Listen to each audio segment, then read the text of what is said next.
मंडावली में मंदिर की रेलिंग हटाने पर हुआ विवाद। स्थानीय लोगों ने किया जमकर विरोध। भारी पुलिस फोर्स ने जबरन हटा दी रेलिंग।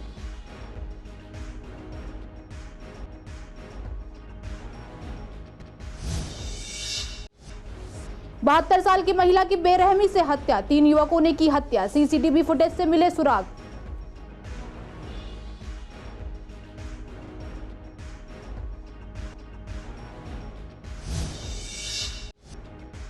बैंक कॉलोनी के ज्वेलर को जान से मारने की मिली धमकी। 22 लाख रुपए की मांगी गई रंगदारी। ज्वेलर का परिवार है खौफ में।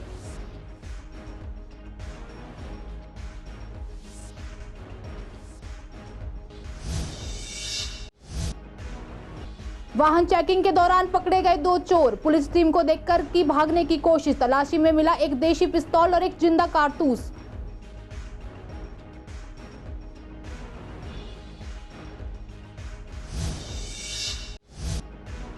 ऑनलाइन बकाया टैक्स पर अतिरिक्त 2% की छूट। जुर्माना, ब्याज और टैक्स जमा करने की आखिरी तारीख 30 जून। इस साल 2-2.5 महीनों में प्रॉपर्टी टैक्स कलेक्शन हुआ बेहतर।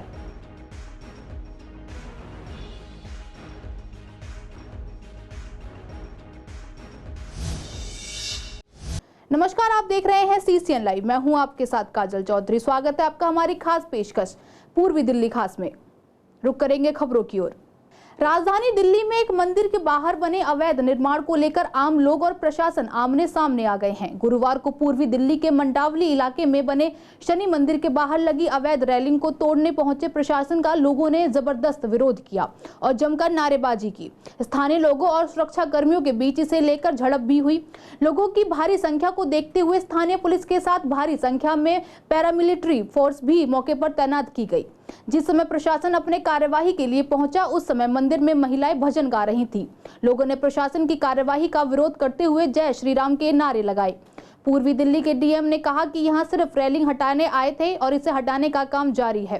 प्रशासन के मुताबिक मंदिर नहीं तोड़ना है, मकसद सिर्फ रेलिंग हटाकर फुटपाथ क्लियर करना था। वहीं स्थानीय लोगों का कहना है कि मंदिर यहां वर्षों से है, लेकिन अभी तक किसी ने नहीं कहा कि यहां अवैध निर्माण हुआ है। पुरुषों से लेकर महिलाओं तक ने अवैध निर्माण कार्य को तोड़ने का विरोध किया और जमकर नारेबाजी की। ये केजरीवाल का असली चेहरा आज देश के सामने आ रहा है। जिस प्रकार राम मंदिर का ये विरोध करते थे, आज दुनिया ने देखा कि एक छोटा सा मंदिर है 4x4 का शनिदेव मंदिर 40 साल पुराना, उसको SDM के द्वारा तोड़ने का आदेश कराती है और ADM के द्वारा और DM के द्वारा तोड़ने के आदेश हो गए। पूरा लाओ लश्कर 5000 पुलिसकर्मी, पूरा पैरामिलिट्री फोर्स पूरा छावनी में बदल दिया इस क्षेत्र को। विवाद वो अलग विवाद थे, पर ये तो मंदिर तोड़ने का आदेश करा है इन्होंने। बगल में मोहल्ला क्लिनिक है, मोहल्ला क्लिनिक तोड़िए, अब नाले के ऊपर है तो ये सारा अतिक्रमण है। यहाँ तोड़िए, इधर तोड़िए, 1 मिनट, इधर तोड़िए, उधर आगे तोड़िए, तोड़ना तो पर हिम्मत नहीं है। सिर्फ हिंदुओं को टारगेट करने का काम है। जिस प्रकार तालिबान में मंदिर तोड़े गए, उसी प्रकार दिल्ली में मंदिर तोड़ रहे हैं। इन्हें अपनी आँख अब खोल लेनी चाहिए। अब हिंदू सो नहीं रहा, अब हिंदू जाग चुका है और अच्छी तरह जाग चुका है, अच्छी तरह। कुंभकर्ण की नींद पहले सो रहे थे, अब कुंभकर्ण की नींद उनकी खुल चुकी है। अब हमें जब तक हम जिएंगे, जब तक हम जागते रहेंगे। मैं यहाँ दिल्ली में कम से कम 25 साल से रह रहा हूँ और जब से देख रहा हूँ कि ये मंदिर ऐसा ही है, ठीक है ना। आज तक किसी ने टारगेट नहीं किया और ये केजरीवाल जी जो टारगेट करवा रहे हैं। हम कहते हैं छोटा सा अगर मंदिर है, आपको परेशानी है, आपने इतने बड़ा मोहना क्लिनिक खोल दिए ना, डॉक्टर है ना, कोई नहीं है, बेफालतू का पैसा लगा के बैठे हुए हैं, किसी का इलाज नहीं हो पा रहा, उसको क्यों नहीं हटाते आप। मंडावली इलाके में 72 साल की महिला सुधा गुप्ता की हत्या के आरोप में पुलिस ने 4 व्यक्तियों को गिरफ्तार किया है। इनके नाम लड्डू नागर, अय्या यादव और मोनू डेढ़ा हैं। इन्हें भागने में मदद करने के आरोप में विकास चौधरी को पकड़ा गया है, जिससे गाड़ी भी बरामद कर ली गई है। पूर्वी दिल्ली की DCP अमृता गुगलोत ने प्रेस कॉन्फ्रेंस में बताया कि CCTV की मदद से इन तीनों आरोपियों की पहचान की गई। स्पेशल स्टाफ और मंडावली थाना पुलिस ने ज्वाइंट ऑपरेशन के तहत आरोपियों को गिरफ्तार किया। आपको बता दें कि पूर्वी दिल्ली के मंडावली इलाके में मंगलवार को दिन दहाड़े बुजुर्ग सुधा गुप्ता की बीच सड़क बर्फ तोड़ने वाले सुएं से कई बार वार करके 3 बदमाशों ने उनकी हत्या कर दी थी। पुलिस ने CCTV कैमरों की फुटेज खंगाले तो पता चला मंडावली में रहने वाले 25 से 30 साल की उम्र के 3 युवकों ने बुजुर्ग की हत्या की है। तीनों दोस्त हैं और अच्छे परिवार से हैं। पुलिस का कहना है कि बुजुर्ग से लूट नहीं हुई है। पुलिस को जांच में ये भी पता चला कि बुजुर्ग ने 3 महीने पहले एक महिला को कमरा किराए पर दिया था, लेकिन किराएदार का बेटा शराब पीकर हंगामा करता था, जिसके बाद बुजुर्ग ने 6 दिन पहले घर खाली करवा दिया। इसके बाद से महिला का बेटा काफी नाराज था। फुटेज से जिन बदमाशों की पुलिस ने पहचान की है, वारदात में बरामद सुआ भी बरामद कर लिया गया है। दिल्ली में एक 72 साल की महिला का कुछ लोग पीछा करते हैं और उसके बाद उसको नोकीली वस्तु से 50 बार गोद गोद कर दिन दहाड़े मार डालते हैं। वहां और भी लोग खड़े थे लेकिन कोई मदद के लिए सामने नहीं आता। 20 मिनट तक महिला तड़पती रहती है, खून बहता रहता है, तब जाके 2 लोग आते हैं सामने, मदद करते हैं और उसको अस्पताल लेके जाते हैं, लेकिन महिला दम तोड़ देती है। ये चल क्या रहा है दिल्ली में? दिल्ली रेप कैपिटल तो थी ही, लेकिन अब मर्डर कैपिटल भी हो गई है। महिला के परिवार वाले बताते हैं कि उन्होंने कई बार पुलिस को कंप्लेंट करी कि महिला की जान को खतरा है, मदद करे, लेकिन पुलिस बिल्कुल मदद नहीं करती। वहां जितने लोग खड़े थे उनमें से कई लोगों से मीडिया वालों ने जब बात करी तो वो लोग बता रहे थे कि वो पुलिस के सामने जाने से डर रहे थे कि अगर मदद करी तो कहीं पुलिस उन्हीं को केस में ना फंसा दे। तो ये तो बिल्कुल सीधे सीधे स्पष्ट है कि दिल्ली में लॉ एंड ऑर्डर स्थिति पूरी तरीके से चरमरा चुकी है और पुलिस के ऊपर किसी को विश्वास नहीं रहा है। ये 3 लड़के मोटरसाइकिल जिस पे चला रहे थे उस पे चले गए। थोड़ा दूर जाके मंगलम बाजार के पास इन्होंने बाइक को रोक दिया और वहाँ से अपने दोस्त को बुलाया। एक गाड़ी में बैठ के सारे चले गए गुड़गांव में। वहाँ जाने के बाद उन्होंने फिर वहाँ से एक ऊबर को बुक किया। ऊबर से लेके वो चले गए थे रिटोज, हरियाणा में रिटोज में पहुंच गए थे। वहाँ पे उनके दोस्त के घर में रहे। वहाँ से फिर उनको पकड़ के लेके आने में हमारा टीम कामयाब हुई है। हमारे टीम है जो मंडावली के थाने के स्टाफ है और हमारे ATS का स्टाफ है जो बहुत ही अच्छे तरीके से काफ़ी टेक्निकल सर्वेलेंस, काफ़ी लोकल इंटेलिजेंस डेवलप करके छोटा टाइम ड्यूरेशन में ऑलमोस्ट एक सेंसेशनल मर्डर केस है। इनको काफ़ी ज़्यादा लीड भी नहीं थी, लोग भाग रहे थे, अलग अलग जगह पे अलग अलग लोकेशन चेंज कर रहे थे और अलग अलग वाहन यूज़ करके अपना ट्रेल बना के जा रहे थे। तो वो सारा ट्रेस करके हमने बहुत ही अच्छा काम किया है और उनको पकड़ने में कामयाब हुए। दिल्ली के बैंक कॉलोनी में रहने वाले कुंचा महाजनी के ज्वेलर को व्हाट्सएप पर जान से मारने की धमकी मिली है। ज्वेलर को जब से धमकी मिली है उसका परिवार खौफ में है। जानकारी के अनुसार ज्वेलर से अमेरिका के नंबर से मैसेज और वॉइस मैसेज करके 22 लाख रुपए की रंगदारी मांगी गई है। यह भी कहा गया है कि ना देने पर कारोबारी और उसके परिवार के सदस्यों की हत्या कर दी जाएगी। कारोबारी पुलकित जैन ने लक्ष्मीनगर थाने में इस संबंध में लिखित शिकायत दी है। शिकायत में कहा गया है बुधवार रात को एक अज्ञात नंबर से रंगदारी के लिए उसे मैसेज आए हैं। धमकी के बाद कारोबारी और उसका परिवार पूरी तरह से डरे हुए हैं। ट्रू कॉलर पर जांच करने पर जिस नंबर से कारोबारी को धमकी मिली है वो नंबर अनुभव दुबई का बता रहा है। पुलिस मामले की जांच कर रही है। 19 जून की रात को ASI अनूप सिटी के साथ दीपक वाई पॉइंट फ्लाईओवर पुस्ता रोड गीता कॉलोनी पर वाहन चेकिंग कर रहे थे। रात करीब 8:45 पर 2 लड़के मोटरसाइकिल पर लक्ष्मी नगर की तरफ से आते दिखे। पुलिस टीम को देखकर उन्होंने भागने की कोशिश की, लेकिन पुलिस टीम ने दोनों संदिग्ध को पकड़ लिया है। पकड़े गए दोनों व्यक्तियों की पहचान दिलीप उर्फ पौवा के रूप में हुई और दीपक उर्फ इंदा के रूप में हुई है। उनकी तलाशी लेने पर दिलीप के कब्जे से एक देशी पिस्तौल और एक जिंदा कारतूस बरामद किया गया है। आगे पूछताछ करने पर पता चला कि दोनों आरोपी दिलीप और दीपक पूर्वी आजाद नगर दिल्ली PS के रहने वाले हैं और 1 वर्ष की अवधि के लिए निर्वासन पर चल रहे हैं। निरंतर पूछताछ के दौरान आरोपी दीपक ने गीता कॉलोनी क्षेत्र से पानी के मीटर और पानी की मोटरों की चोरी करने में अपनी भागीदारी का खुलासा किया। उसने आगे कबूल किया कि चोरी की कुछ पानी की मोटरें और पानी के मीटर उसने सड़क किनारे मिलने वाले कुछ अज्ञात व्यक्तियों को बेच दिए थे। बाकी चोरी किए गए पानी के मीटर और पानी की मोटरें उसने यमुना खादर क्षेत्र के ठोकर नंबर 14 की झाड़ियों के पीछे छिपा दी थी। उसकी निशानदेही पर एक पानी का मीटर और एक पानी की मोटर यमुना खादर की ठोकर नंबर 14 की झाड़ियों से बरामद की गई। दोनों आरोपियों पर मामला दर्ज कर लिया गया है। जिन लोगों ने अभी तक बकाया टैक्स का भुगतान नहीं किया है उनके लिए अच्छी खबर है। आपको बता दें कि 30 जून तक ऑनलाइन बकाया टैक्स के भुगतान पर MCD ने अतिरिक्त 2% की छूट देने की घोषणा की है। इसके अलावा 30 जून तक जो 10% नियमित छूट मिलती है वो भी मिलेगी। कुल मिलाकर लोगों को 12% छूट मिलेगी। MCD अफसरों के अनुसार बकाया टैक्स 30 जून तक भुगतान करने पर लोगों को 10% की छूट भी मिल रही है। साथ ही आपको बता दें कि बिना जुर्माना ब्याज और टैक्स जमा करने की आखिरी तारीख 30 जून है। एमसीडी अफसरों के अनुसार दिल्ली में करीब 80% रेजिडेंशियल प्रॉपर्टी है। कमर्शियल प्रॉपर्टी की संख्या लगभग 10 से 12% है। इंडस्ट्रियल प्रॉपर्टी की संख्या लगभग 1 से 2% है। खाली प्लॉटों की संख्या 1% से भी कम है।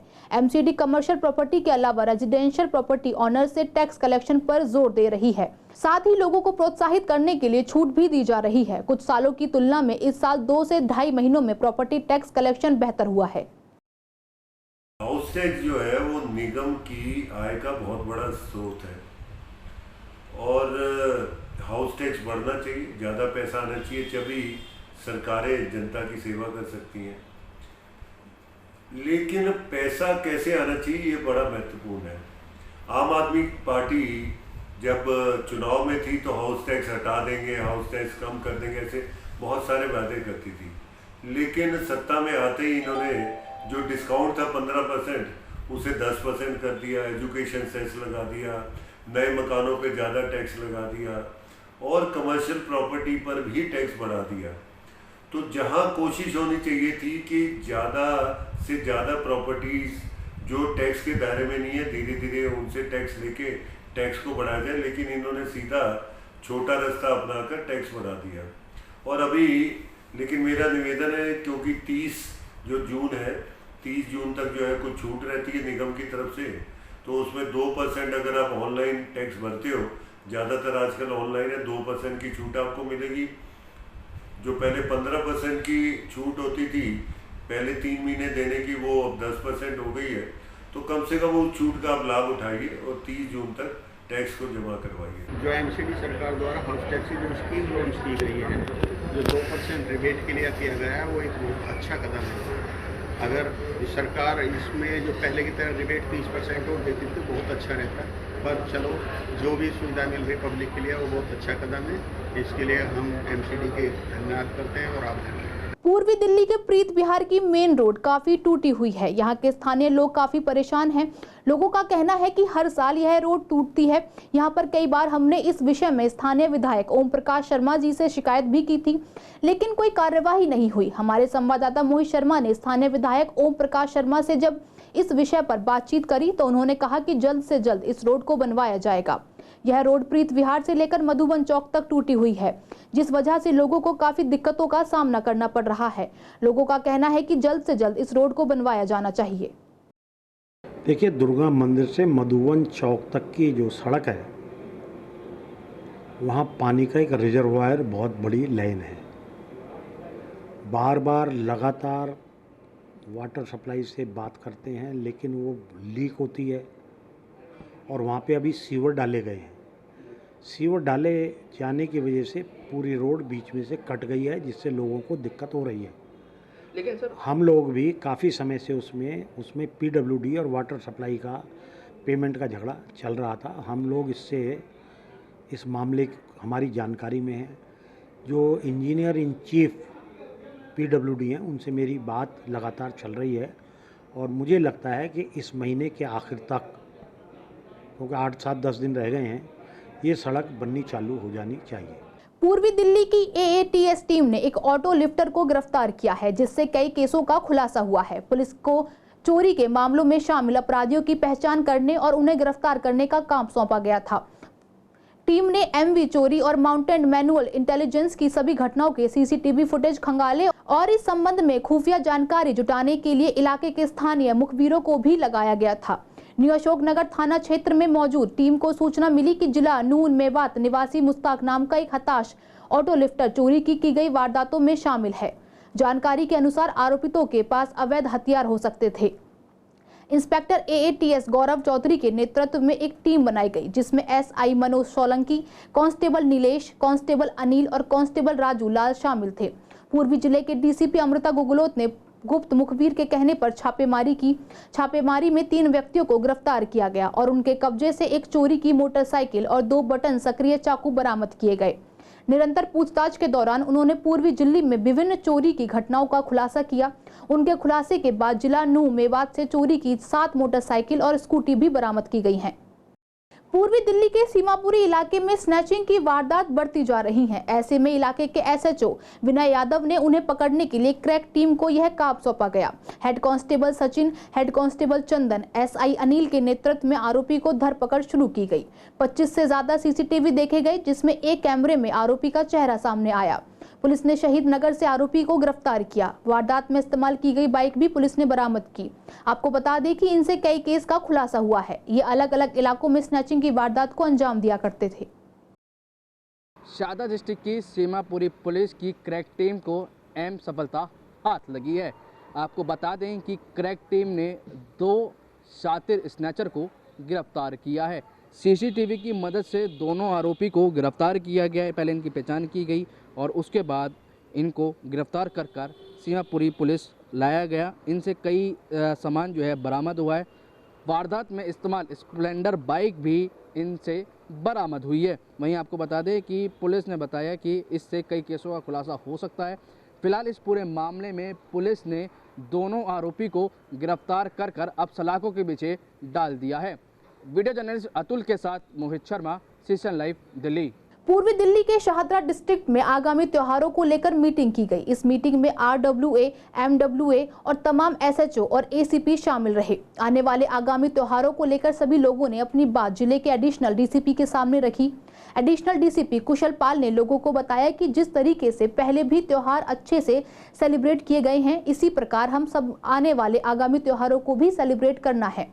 जिस किसी व्यक्ति को असामाजिक तत्व दिखाई दें, तुरंत अपने बीट कांस्टेबल SHO को सूचित करें ताकि कोई भी अप्रिय घटना ना घटे। आने वाले त्योहारों के मद्देनज़र खासकर हमारी कावड़ यात्रा और ईद उल अज़हा हो गया, शिवरात्रि हो गया और अमरनाथ यात्रा हो गया, उसके बारे में लोगों को अवेयर करने के लिए, उनसे कोऑर्डिनेशन करने के लिए तो हमारी एक मीटिंग बुलाई गई शाहदरा डिस्ट्रिक्ट में, जिसमें हमारे जितने भी सिख, ईसाई, मुस्लिम एकता कमेटी के मेंबर लोग आए, इसमें पदाधिकारी आए। इसके अलावा हमारे RWA, MWA के भी पदाधिकारी और सदस्य आए। इसके अलावा जितने भी समाज के प्रतिष्ठित व सम्मानित लोग थे इसमें आए। इस पर मीटिंग में बहुत सारे विषयों पर विचार विमर्श हुआ। कुछ लोगों ने अपने जो इस मुद्दे से रिलेटेड थे अपने इश्यूज़ बताए और मौके पर हम लोगों ने उन लोगों का समाधान करने की कोशिश किया। तो हम लोगों ने भी उन लोगों को बताया कि हमें क्या करना और क्या नहीं करना है, कि ताकि समाज और राष्ट्र में सामाजिक सद्भाव है, सौहार्द बना रहे। ऐसे में पुलिस की भी आवश्यकता पड़ जाती है कि कहीं ना कहीं समाज में कहीं असामाजिक तत्व जो है, कोई अप्रिय घटना न करे, कोई शरारती तत्व जो है माहौल न खराब कर दे। कहीं भीड़ में वैसे भी पुलिस को लॉ एंड ऑर्डर कंट्रोल करने की आवश्यकता रहती है। तो आज पुलिस और पब्लिक की कोऑर्डिनेशन की एक टीम बुलाई थी, जिसमें शाहदरा डिस्ट्रिक्ट के DCP, DCP और तमाम SHOs यहाँ पर मौजूद थे और पुलिस के साथ साथ क्षेत्र के गणमान्य लोगों से भी। जिस तरह से कांवड़िए अभी आएंगे तो उनको किसी भी बेरोक टोक के चले जाएँ, एक ट्रैफिक की डाइवर्जन की प्रॉब्लम रहेगी। और कई बार देखा जाता है कि कांवड़ियों को शरारती तत्व बीच में घुस करके माहौल ख़राब करने का प्रयास करते हैं। कुछ लोग शराब पी के हुड़दंग करने का प्रयास करते हैं। ये सब चीज़ें ना हो। जो प्रोग्राम था ये आपसी सौहार्द के लिए, आपसी सद्भावना के लिए, आपसी प्यार के लिए एक मैसेज यहाँ पर दिया गया कि जितने भी त्योहार हमारे, जो भोलेनाथ जी की, अमरनाथ जी की यात्रा आ रही है, कावड़ सेवा आ रही है, मुस्लिम समाज के लिए बकरीद आ रही है, इन तीनों का त्योहारों के अंदर और महाशिवरात्रि जो भोलेनाथ जी का सबसे बड़ा त्यौहार है, इसमें किसी भी तरीके की, किसी भी परिवार की शांति भंग नहीं होनी चाहिए। इस उद्देश्य से ये कार्यक्रम रखा गया। दिल्ली MCD कर्मचारियों का प्रदर्शन लगातार जारी है। आज प्रदर्शन को 16 दिन हो गए हैं। CM की तरफ से कोई रिस्पांस न मिलता देख निगम कर्मचारियों में काफी रोष है। वे अब भूख हड़ताल पर जाने की बात कर रहे हैं। आपको बता दें कि निगम कर्मचारी पिछले 16 दिनों से लगातार CM हाउस पर प्रदर्शन कर रहे हैं। अपनी मांगों को लेकर इन कर्मचारियों ने धरना जारी रखा हुआ है। निगम कर्मी बार बार CM को चेतावनी दे रहे हैं कि उनकी मांगों को सुना और समझा जाए। इसके बावजूद CM की तरफ से कोई कार्रवाई नहीं की जा रही। ऐसे में निगम कर्मचारी काफी नाराज हैं और अब भूख हड़ताल पर जाने की बात कर रहे हैं। कर्मचारियों का कहना है कि उनकी मांग नहीं मानी गई तो वो जल्द ही दिल्ली को कूड़ा घर बना देंगे। अभी तक प्रशासन की तरफ से कोई संतोषजनक जवाब नहीं आया है। इसी श्रृंखला में जैसे पीछे हमने अपने शाहदरा विधायक व स्पीकर विधानसभा रामनिवास गोयल जी के यहाँ प्रदर्शन करके अपना ज्ञापन दिया था, ऐसे ही आने वाली शनिवार को 24 तारीख को सुबह 9 बजे हम गोपाल राय जी जो श्रम मंत्री हैं बाबरपुर सुदामापुरी में, उनके कार्यालय पर विराट प्रदर्शन करेंगे और वहाँ पर अपनी आवाज़ पहुँचाएंगे कि हमारे सीएम साहब ने जो 10 गारंटी में 8वीं गारंटी में कहा था कि मेरी सरकार बनवाओ, मेरा मेयर बनवाओ, मैं कच्चे से पक्का करूंगा, ठेकेदारी प्रथा बंद करूंगा, समय पर सैलरी दूंगा, उनके कान खोलने की हम बात कर रहे हैं। जैसे कि आज 16वां दिन है हमारे धरने का, अभी तक सीएम साहब की तरफ से कोई ऐसी कोई बात सुनवाई नहीं हुई है जो कि हम संतुष्ट हो सके। साथियों, अगर सीएम साहब ने अगर हमारे आने वाले दिनों में अगर हमारी बात ना मानी तो हम दिल्ली को कूड़ा करने में हम चूकेंगे नहीं, क्योंकि अब सबर का बांध टूट चुका है। काफ़ी दिनों से हम बैठे हुए हैं, यहाँ पर 16वां दिन हो गया, लेकिन अभी तक कोई भी ऐसी कोई सूचना नहीं आई है। बड़े शर्म की बात है, जहाँ एक तरफ आप सफाई कर्मचारियों का स्वागत करते हो कोरोना काल में के जैसे उसमें, और उसी तरफ आप कर्मचारियों का शोषण कर रहे हो उनकी बात ना मानकर। तो आने वाले समय में दिल्ली का बहुत बुरा हाल होगा और हम तमाम दिल्ली के निवासियों से गुजारिश करते हैं, ये हमारी मजबूरी है, हमें दिल्ली को कूड़ा करना है। हमारी जो मांग डिमांड है कच्चे से पक्कों की, जो हमारे कच्चे कर्मचारी उनको पक्का किया जाए, नहीं तो इस दिल्ली को हम गदर मचा देंगे। आज के लिए इस बुलेटिन में बस इतना ही। बाकी खबरों से जुड़े रहने के लिए देखते रहिए CCN लाइव। नमस्कार।